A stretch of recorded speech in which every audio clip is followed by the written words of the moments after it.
Welcome, I am Rael Zeev and your host for Keep Traveling Your African Vacation, the only podcast which brings you insightful information in the African tourism industry by real tourism professionals. Today is our 22nd episode and I have the pleasure of introducing Jaryd Povall, who is the sales manager, and Neil Jennings, who is the safari manager and in charge of digital and social media marketing at Dulini Safaris. Welcome to the show. Jaryd, tell me a little bit about the properties. At the moment, I see 4 lodges being advertised. Tell me a little bit about those 4 lodges and the proximity of them to each other.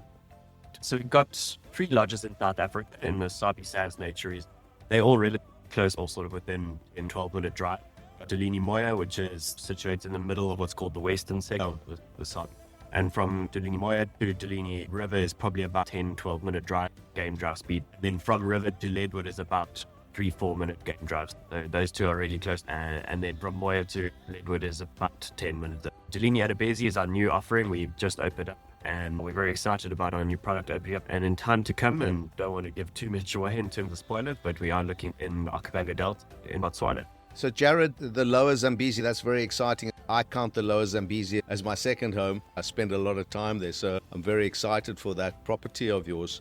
It's rather incredible. The river's very, very special. Neil actually just got back from 10 days of the lodge for the opening. Okay, so listen, Neil, if you need a top tiger fisherman to teach all your guests, I'm the guy. Jokes aside, my honeymoon was 16 days solid fishing on the Zambezi River until my wife caught more fish than me. And now when I go on trips, I actually leave her behind. Neil, tell me a little bit more about Zambezi. How far are you down from, let's say, Chirundu? And what would be your guests' easiest way to get to you?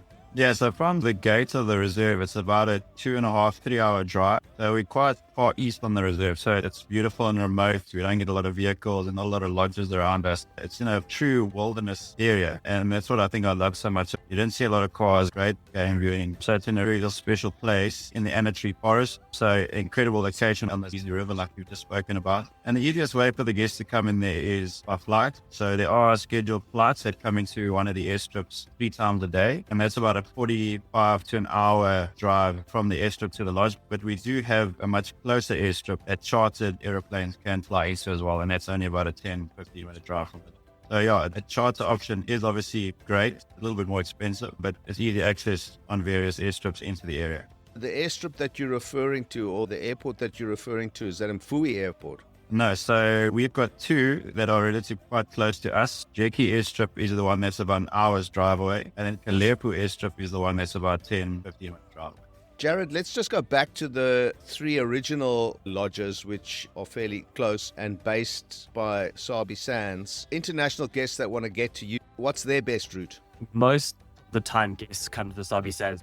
Probably about 80% of the guests that come through the Sabi Sands have been in Cape Town. And there's lots of flights directly from Cape Town to the greater Kruger region. The other option is guests have flown into Johannesburg. Then there's direct flights, direct access from Johannesburg directly to the lodge. It's about a 15-minute from the airstrip called the Ulusaba Airstrip. And these scheduled flights from OR Tampa to Ulusaba with Federal.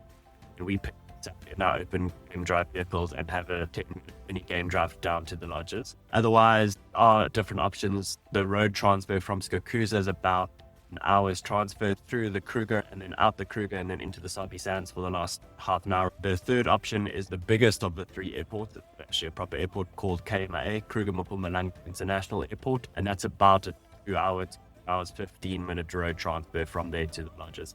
Your guests that are coming to Sabi Sands, how are you finding that they visit your lodges in the sense of you have these 3 lodges? Are they partaking 2 nights at each place? Are they mixing it up, or are they spending one place and then they're flying out again? The average length of stay is about 4 nights. It's just over 4 nights actually. And typically guests do spend 4 nights at one of the camps in the itinerary. We launched a special just during COVID time where all the talk in the industry and in the trade was that people wanted longer stays in the same destination. Actually launched a pay 5-day 6 special. And then what we find people often do with that is do 3 nights at one of the camps and then another camp for the last 3 nights to give them sort of a 6-night experience. I'll be completely honest, when we first launched it, I didn't think it was going to work, but it's actually become a really popular special that a lot of people are traveling on. And I think it's come down to the fact that you're getting these 6 nights incredible luxury in the Sabi Sands and not having to waste time or money on things like transfers to go to different lodges in the greater Kruger region. And the lodges themselves are designed and set up in a way that you're getting very different lodge atmospheres. Neil, let me come back to you with your digital and social media marketing. How are you finding your best channels of getting your product out there to the consumer?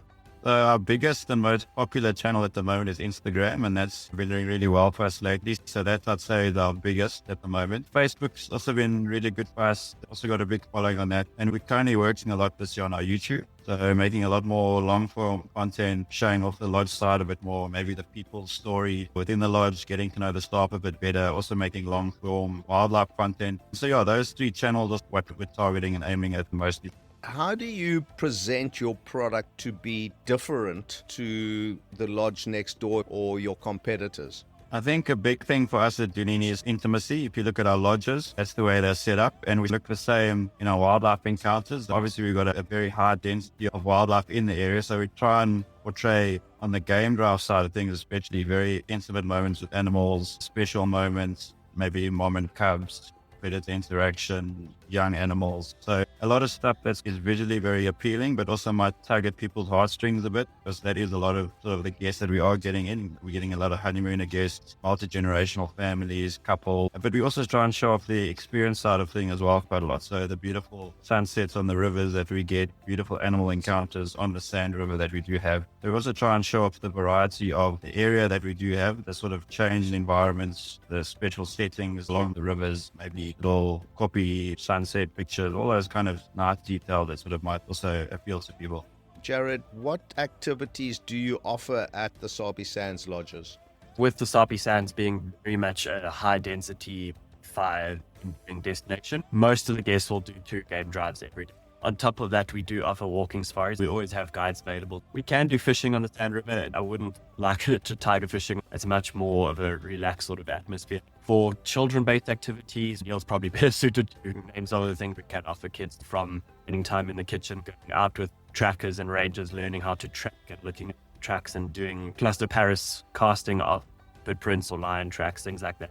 Being them entertained throughout the entire day, while often parents want to have a little bit of a rest between game drive time. The general flow of the day is wake up, morning tea and coffee. You head out for your morning game drive, which lasts 3 to 4 hours, with the morning coffee stop out in the bush, followed by arriving back at the lodge, an amazing breakfast. There's a huge variety of buffet continental stuff, and then as well as a full option of hot breakfast. From that, it's a bit of downtime during the day where guests can sit, relax. If they want to go for a walk, it's often a good time to head out after breakfast, come back for lunch, followed by high tea, followed by afternoon game drive. The story of being on holiday, food, and more food. So Neil, touch on those activities that you have for kids a little bit more, because I know as a parent, I go off to Mauritius quite a bit. The greatest thing about being in Mauritius is literally that you can deposit your kids at the kids club at 8 o'clock in the morning and you don't see them for the whole day, and that's fantastic. And it's not because they're locked up in a prison, it's because they're really enjoying themselves. So I'm assuming you guys are basing those activities on that, you're really keeping them busy. But tell us a little bit more about those activities that the kids can get involved in.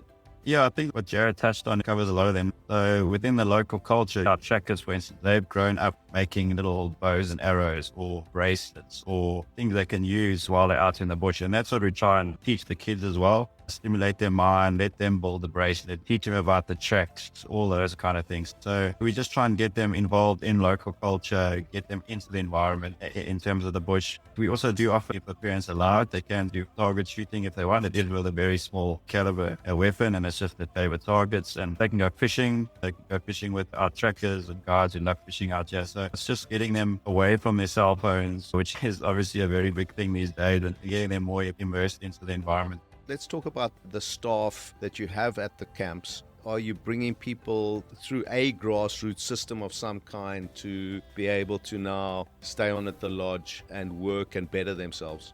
Definitely. All of our staff are based around in the local communities, very close to the reserve. So you're right, some guys or our staff will come in and be initially placed in their roles and positions, but we always are looking to upskill our staff and develop them. Let's say someone who might be working in the garden but has an incredibly keen interest in tracking. We'll develop those skills, slowly get him into the tracking team and hopefully grow as a tracker. So upskilling and developing our staff is a very key element of ours, and we want our staff to stay within our company for many years. And I think the best way to do that is always to develop them, see them grow, and it creates a great loyalty, but a great culture within our lodge itself.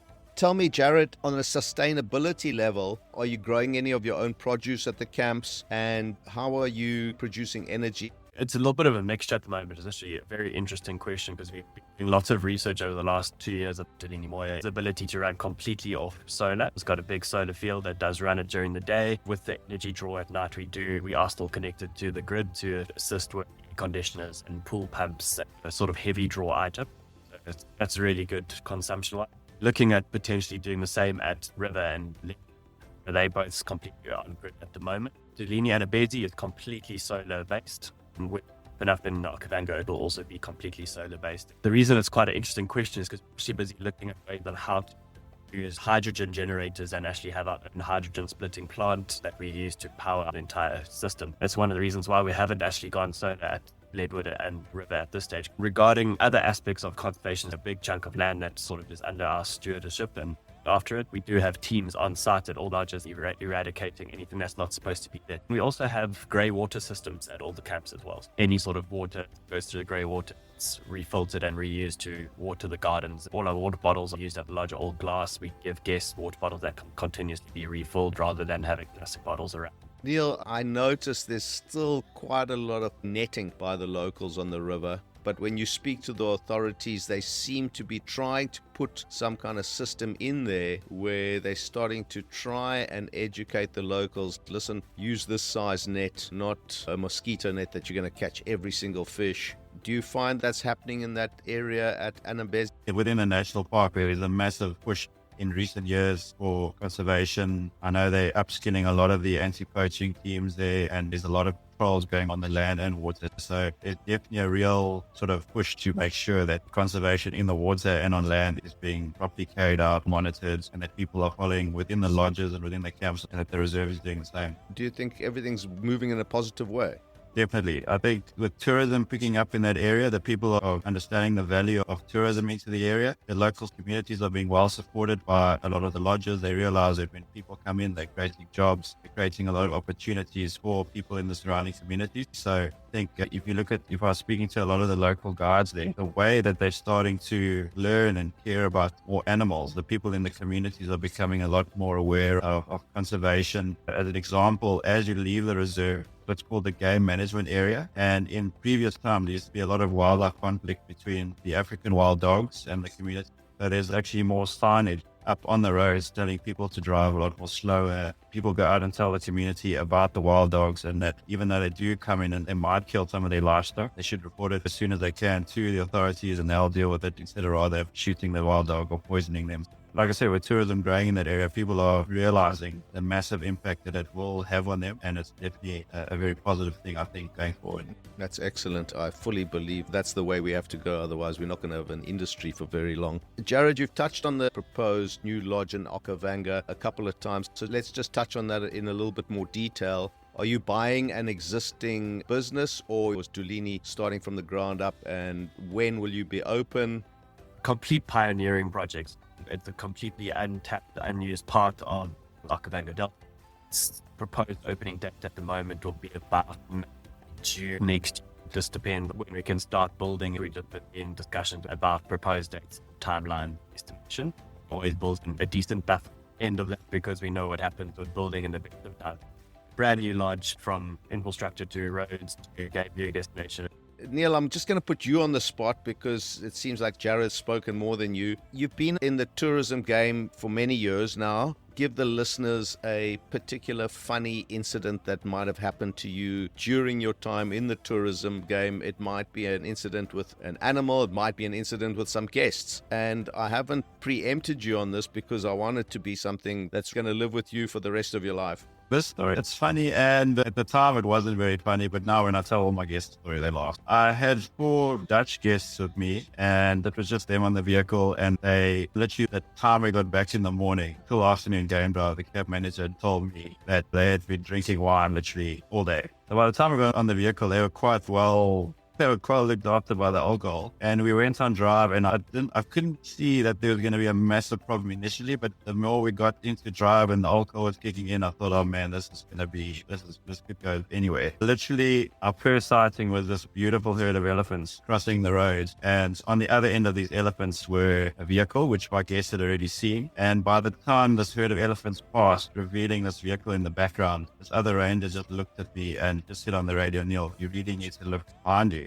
I looked behind me. I had the bum of one of these guests basically mooning the other guests that were in the other vehicle. And it's something I just never ever expected. And it was just the other vehicle and the other guests were quite obviously shocked. And I was like, what on earth is going on here? That's something that just quickly stuck out in my head. It's something that when you look back and you try and dissolve a situation, but now you got a half-naked man doing something embarrassing, you could say, and trying to control it. But when I look back now, it's just something you laugh. Did you tell him the story the next day, what he had been doing? The funny thing was, eventually another situation happened, and I took them back to the lodge because they were just getting out of hand. And when I told him about this, as you say, the next morning, he said, "What? Sorry, who did what?" I couldn't remember. They didn't even realize what they were doing. They were so drunk.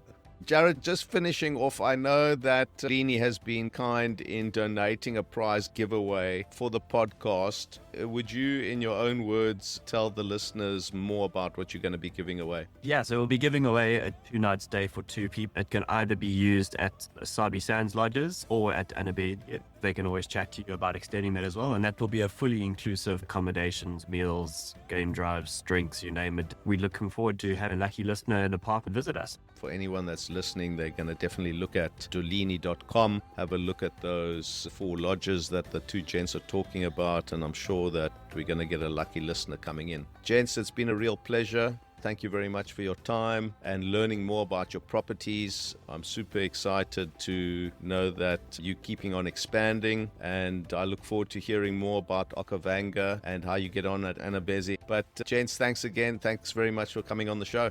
Thank you for your time. Greatly appreciate it.